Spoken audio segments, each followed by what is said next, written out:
Greetings, fellow humans. Welcome back to the March of the Writers. And as you can see, I'm catching up. So if you like this shirt, you're in for a treat because you're going to see more than one video with this shirt. So today's topic, which was yesterday, is writer DNA. So what makes your writer DNA? So I have several different elements and I'm going to touch on them, and then I'm going to talk about some authors that inspire me. A big influence for me is music. Music feeds my soul and also feeds my writing. I tend to make playlists for what I'm writing so I can get into groove. And I normally, when I'm writing a novel, I get a playlist locked in for that, and maybe an artist that highlights. Pearl Jam is definitely one of them. Nine Inch Nails, Tool.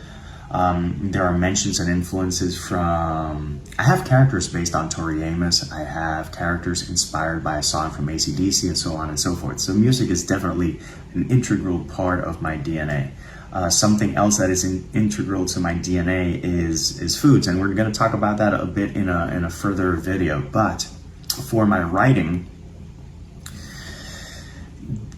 being able to discover different flavors from different culinary experiences does influence my writing, and I want to have those different flavors, and I want to have those different notes, and I want to explore different things. And because I'm adventurous with what I eat, I want to be adventurous with what I write, and I never want to limit myself. So that's another thing. And another thing that also is part of my writer DNA is bodyboarding. I've mentioned that I surf, I ride a bodyboard, which you ride it laying down prone, and I've been bodyboarding for more than 30 years. It is extremely versatile. You can be extremely creative. You can write a variety of waves in a variety of ways. And that definitely feeds into who and how I am as a person and as a writer.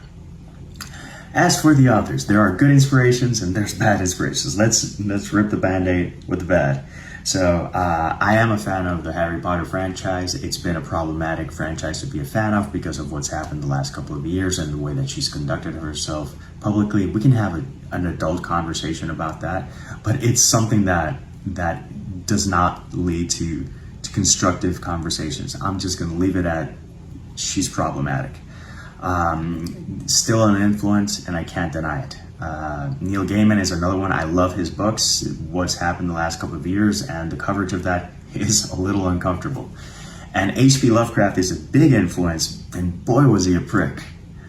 But for those people, I also have C.S. Lewis, which was a little problematic, Tolkien, which is not problematic, Frank Herbert, which was brilliant, and Terry Pratchett, whom I am still very fond of. So there's a little bit of my writer DNA. How about you? What's in your DNA?